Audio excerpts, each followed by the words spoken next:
When Filipinos support, they support big and they support really deep. I think that she's just like the perfect person to. When Filipinos support someone, they do not do it halfway.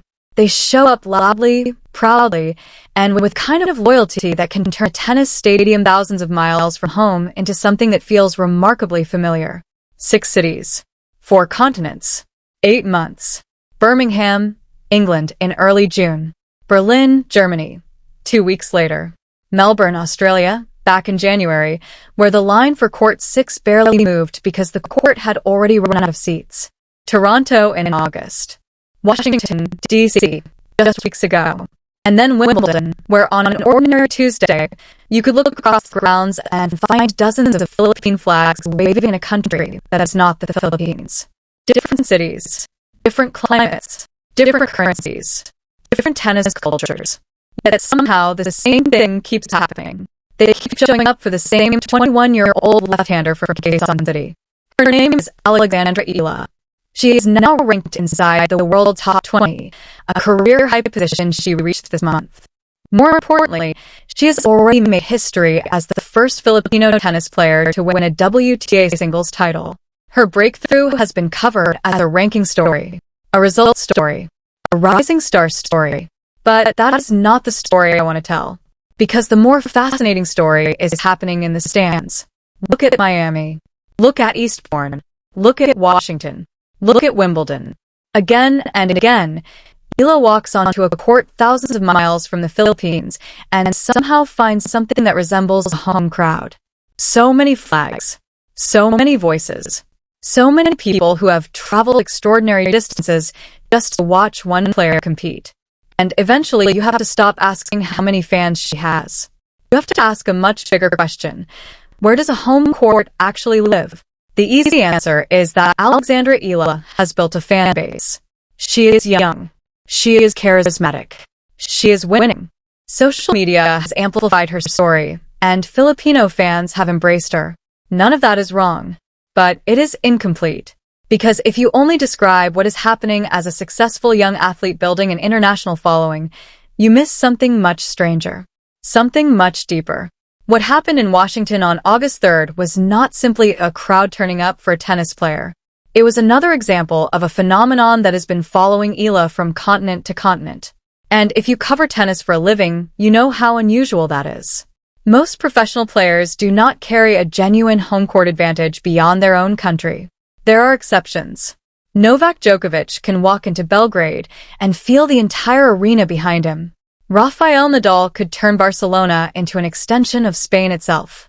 Serena Williams could step onto a court at the US Open and immediately feel the weight of an American crowd.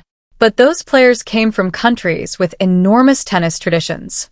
Countries where tennis has been deeply embedded in the sporting culture for generations. The Philippines is different. It does not have the same professional tennis infrastructure. It does not have the same Grand Slam history. It has never produced a singles champion at the highest level of the sport. And yet, somehow, one Filipino player can walk into Birmingham, Berlin, Melbourne, Toronto, Washington, or Wimbledon and hear people shouting her name. That is the part that deserves our attention. Because perhaps Alex Eala's home court was never a place. Perhaps it was always going to be the people. People who see something of themselves in a 21-year-old carrying the Philippine flag into a sport that has rarely given their country a central place. People who do not need Eala to be playing in Manila to feel invested in what happens next. And that may explain why the phenomenon keeps traveling. The crowd travels. The pride travels. The flags travel. And, increasingly, so does the idea that when Alex Eala walks onto a tennis court anywhere in the world, she is not walking onto that court alone. She brings a country with her. And maybe that is what home court advantage looks like in the modern game. Not geography. Not borders. Not the number of miles between a player and her birthplace. But the extraordinary ability to make people, wherever they happen to be, feel like they are home. Alex Eala shouldn't have had this kind of home court advantage. The Philippines had never produced a player who made a meaningful impact on the professional women's game before her. There was no established domestic tour feeding into the WTA. No reliable televised pathway. No generation of Filipino tennis fans raised around a homegrown superstar. And yet, on June 29th, 2026, just before Wimbledon, the Los Angeles Times published a piece describing something that sounds almost impossible in professional tennis: a Filipino diaspora filling the stands with Philippine flags and Tagalog chants, giving Eala what the paper called a home court edge. That phrase matters, because home court edge is not normally how sports writers describe a traveling fan base. It is the language of hometown heroes. It belongs to players competing in the country where they were born, in front of crowds who grew up watching the same sport. But Eala was not playing in the Philippines. She was playing thousands of miles away. And still, the stands looked different when she walked onto the court. So before we go any further, we have to ask what that phrase really means. And if you're new here, stick around, because halfway through this story, we're going to get to the part that makes the entire phenomenon much more interesting than a simple story about a popular young tennis player. If you find this kind of deep dive useful, hitting the like button genuinely helps support more pieces like this. Let's get into it. First, a little grounding. There are 5 things you need to know about Alexandra Eala before the rest of this story makes sense. She was born in Quezon City on May 23, 2005. She's left-handed, 5'9", and plays an aggressive baseline game that can be particularly dangerous on faster courts. She began training at the Rafa Nadal Academy in Mallorca, Spain at 13. Not Manila. Not the United States. Spain. Her current coach is Joan Bosch, who has worked with her since 2023. And as of the week of August 18, 2026, Eala is ranked number 20 in the world, the highest ranking ever achieved by a Filipino tennis player by a massive margin. Those are the 5 facts, but hold on to them lightly, because none of them, individually, explains what is happening in the stands. The real story begins when you put Eala's career next to the history of Filipino tennis. And that's where the first impossible number appears. Before Eala, the highest ranking achieved by a Filipino woman was number 284 in the world, reached by Maricris Gens in 1999. 284. Think about that. Not the top 50. Not the top 100. Number 284. For more than 2 decades, that number represented the ceiling, which means an entire generation of Filipinos who might have followed a homegrown professional tennis star never had one. There was no established pipeline. No consistent domestic professional circuit feeding a national audience. No regular television pathway that turned Filipino tennis into appointment viewing. And most importantly, there was no player giving millions of people a reason to say, "That's our player." So, here's the question we need to hold on to. How does a fan base this passionate emerge around a sport that never had a deep professional following in the country? That's the first mystery. And it gets even stranger. Because Eala's breakthrough did not happen in Manila. It happened in Miami. In March 2025, Eala entered the Miami Open as a wild card while ranked outside the world's top 100. Then she did something almost nobody expected. She beat the world number 2, Iga Swiatek, 6-2, 7-5. And suddenly, the tennis world had a new name to learn. Alexandra Eala, a 19-year-old Filipino left-hander. A player from a country without a long history of producing elite professional tennis stars. And she wasn't simply participating in Miami. She was beating one of the best players on the planet and advancing all the way to the semifinals. That result changed her ranking. It changed how the tennis world viewed her. But it also changed something much bigger. Because for the first time, millions of Filipinos who had never had a reason to follow professional women's tennis were suddenly watching one of their own defeat the world's best. And that is where the story of the crowds really begins. Not with a marketing campaign. Not with social media alone. Not with a federation deciding to manufacture a superstar. It began with a moment. A Filipino player walked onto a court in Miami, beat the world number 2, and gave an entire diaspora something they had never really had before. A reason to gather. And once they gathered, they didn't seem interested in leaving. By any measure, Miami was the moment that changed Alexandra Eala's career. And if crowds simply follow winning, as conventional tennis wisdom suggests they do, you would expect the explosion to begin there. It didn't. According to the Los Angeles Times, one of the biggest surges of Eala supporters came months later at the Australian Open, nearly half a world away from both Manila and Miami. It happened on an outer court, Court 6, a relatively small court where Filipino fans formed a line that barely moved because the court had already reached capacity. That detail is difficult to explain if you believe the crowd was simply responding to Eala's success. Because by Melbourne, she had not yet won a WTA singles title. She had not cracked the top 30. And, purely in terms of results, she was less accomplished than she had been during that extraordinary run in Miami. So, if winning didn't create the crowd, what did? Hold that question, because it becomes important later. Now, consider the third piece of evidence. August 3rd, 2026. Alex Eala walks onto the court for the final of the Mubadala City DC Open in Washington, D.C. Her opponent is Jessica Pegula, American, the tournament's #1 seed. And the match is taking place in the capital of the United States at an established American sporting event.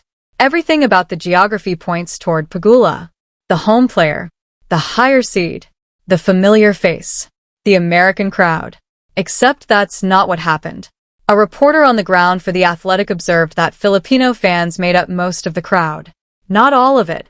Most of it. In an American stadium, at an American tournament, a visiting player was being cheered by a crowd speaking Tagalog and waving Philippine flags. Eala fell behind. Then she came back. And she won the match to claim the first WTA singles title in Philippine tennis history. The trophy was historic. The comeback was dramatic. But the part one keep coming back to isn't what happened on the court. It's what was happening around it. Because how does a road match stop feeling like a road match? Hold that. Now, we get to the fourth piece. And this one is almost too perfect. Alex Eala does not live in Manila. She hasn't lived there since she was 13. She trains in Mallorca. She spends most of her professional life moving through a European-based tennis schedule. In the most literal geographic sense, her home is now in the Balearic Islands. And yet the Los Angeles Times used the specific phrase, home court edge, to describe what happens when she plays in cities such as Birmingham, Berlin, Melbourne, Toronto, and Washington. So, whose home is it? That is where this entire story turns. Because there is an assumption you may have made without realizing it. I made it too. Most of the coverage makes it too. We see the flags. We hear the chants. We watch thousands of people appear for Eala in cities around the world. And we naturally assume that this is a fan base she built. She became charismatic. She started winning. The sport discovered her. Then those new fans started following her from tournament to tournament. It is a perfectly reasonable explanation. It is also, I think, backwards. Alex Eala isn't exporting a fan base. She's revealing one that was already there. Think about the cities. Birmingham, Berlin, Melbourne, Toronto, Washington. These aren't simply places Eala visited, collected fans from, and moved on from. They're cities with established Filipino communities. Nurses in Birmingham, engineers in Berlin, students and young professionals in Melbourne, families in Toronto, communities that have existed for years, sometimes decades, and in some cases across generations. They were already there. They didn't need Eala to create them. What Eala gave them was something different. A reason to gather. A reason to walk into a tennis stadium on a Tuesday afternoon. A reason to look around and realize that the person sitting 3 rows away, holding the same flag, speaking the same language, came for the same reason. Alex Eala became the occasion. And that distinction changes everything. The crowd isn't a project she built between 2024 and 2026. It is a diaspora that was already there, waiting for a shared occasion to become visible. That is the reframe. You think the crowd is a fan base Eala built. It may be more accurate to say that Eala became the person around whom an existing diaspora could finally see itself. Take a moment with that. Because the difference between those two explanations sounds small. It isn't. A fan base you build is primarily a personal accomplishment. It tells us that a player is popular, that she has charisma, that she has connected with an audience. But a diaspora revealing itself around a player is something much larger. It suggests that the player has become the shape of something older than her own career. Something bigger than her ranking. Bigger than her results. Bigger even than tennis. She isn't simply becoming a successful Filipino tennis player. She is becoming a meeting point for Filipinos who already exist across the world. And that is why one word used by a former US Open champion this June matters so much. We'll get to that quote in a moment. But first, look at the geography. One Los Angeles Times report identifies the same phenomenon across multiple cities and continents. Birmingham, Berlin, Melbourne, Toronto, Miami, Wimbledon. What's striking isn't simply the number of places. It's what the reporting suggests about where those fans come from. They aren't necessarily people who bought a plane ticket after Eala's draw was announced. They are local Filipinos who live in those cities and show up when she arrives. That makes the geography fundamentally different. This isn't a touring crowd. It's a distributed home crowd. And professional tennis has rarely seen anything quite like it. Other players have enormous national support. Indian players can generate huge crowds in India. Chinese stars can create extraordinary attention in China. Brazilian players can tap into a sporting culture with enormous national energy. But Eala's situation is different. Her home crowd isn't concentrated in one country. It is dispersed across the countries where the Filipino diaspora has built communities. The map wasn't hers to draw. The map already existed. She simply gave people a reason to connect the dots. And then comes the second piece of evidence. Someone inside the sport noticed it. Mary Jo Fernandez has spent decades around professional tennis as a former top 10 player, Grand Slam doubles champion, and longtime ESPN commentator. She isn't someone known for throwing around dramatic claims without context. And when she spoke to the Los Angeles Times, she described what Eala is bringing to tennis in remarkably direct terms. Her words were, "It's next level. She brings a whole new demographic and crowd to watch our sport." Read that again. A whole new demographic. That is a very different statement from saying Alexandra Eala has a lot of fans. Fernandez wasn't simply describing popularity. She was describing expansion. The sport isn't merely gaining another player to watch. It may be gaining an entirely new audience. And suddenly, the flags in Birmingham don't look like a curiosity. The chants in Melbourne don't look like an isolated moment. The crowd in Washington doesn't look like a strange coincidence. They start to look like evidence of something much bigger. Because maybe Alexandra Eala isn't building a Filipino audience for tennis. Maybe she's showing the tennis world that the Filipino audience was already there. It simply needed someone to give it a reason to stand up, wave the flag, and be seen. Not a new fan. Not a new following. A new demographic. That distinction matters. Because new fan is how broadcasters describe popularity. New following is how you describe a successful athlete. But new demographic is different. That is the language of populations. Communities. People who share an identity and who, until now, had little reason to walk into a professional tennis stadium. Mary Jo Fernandez wasn't simply saying Alexandra Eala is popular. She was saying Eala has made an entire category of people visible inside a sport that had rarely counted them. That isn't just a compliment about a player. It is a demographic observation from someone who has spent decades observing professional tennis. And it lines up almost perfectly with what reporters have been seeing in the stands. Now, let's get to what may be the single most revealing moment of Eala's career so far. Picture it. Late afternoon. August 3rd, 2026. The William H. G. Fitzgerald Tennis Center in Washington, D.C., a venue that has been part of professional tennis in the American capital for decades. It is the final of the Mubadala City, D.C. Open. On one side of the net is Jessica Pegula, American, born in Buffalo, a top 5 player, the number 1 seed. On the other side is a 21-year-old Filipina who began the year outside the world's top 30. Pegula takes the first set, 6-4. And this is where the conventional logic of American sports tells you what should happen next. The American player has the crowd. The crowd gets louder. The momentum shifts. The home player feeds off the energy. Except that isn't what happens. This is proof number 3. Eala begins her comeback. She breaks Pegula. She holds. She breaks again. And the sound rising through that Washington stadium is not what you would expect at an American event featuring an American top 5 player. According to reporting from The Athletic, Filipino fans made up most of the crowd. Tagalog cheers behind the baseline. Philippine flags throughout the stands. A visiting player competing in front of what, for all practical purposes, has become a home crowd inside someone else's home. Eala wins the second set, 6-4. Then she takes the third. 6 games to love. And with it comes the first WTA singles title in the history of the Philippines. The scoreline is extraordinary.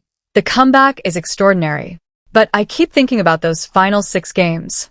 Because imagine being told before the match began that a 21-year-old Filipino tennis player would play the biggest match of her career in Washington, D.C., and that the majority of the crowd would be Filipino. You would probably say, that doesn't make sense. And under the old definition of home crowd, it doesn't.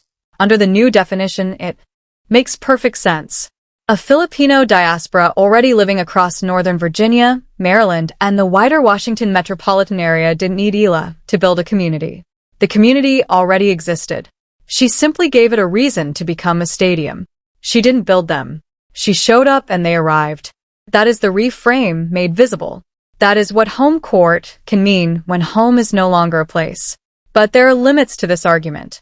And I want to be honest about them because a story this compelling only works if we are careful about what the evidence actually proves.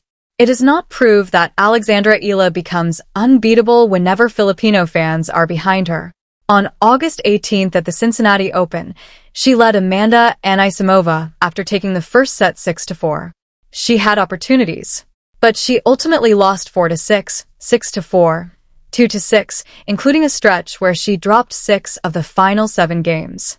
That is real. Crowd support cannot erase the difference between a top 20 player and someone fighting at the very highest level of the top 10. Noise doesn't win matches for you. Neither do flags. The reframe also doesn't prove that every tournament on the calendar will produce the same atmosphere. The Asian swing, Wuhan, Beijing, Tokyo, will be fascinating for exactly that reason. There, the geography changes. The diaspora dynamic may be different. And we don't yet know whether proximity to the Philippines will amplify the feeling or change it completely. Then there is the biggest question of all. Does Alex Eala's success create a lasting Filipino tennis culture? We don't know. That is a 20-year question. She is still only 21. Maybe she is a singular phenomenon. Maybe she is the beginning of something much larger. Both possibilities are honest. Anyone claiming to know the answer already is guessing. And then there is Eala herself. Because while everyone else is talking about the weight of representing an entire country, she has repeatedly tried to put that pressure into perspective. In June, she told the Los Angeles Times that pressure only has the power you give it.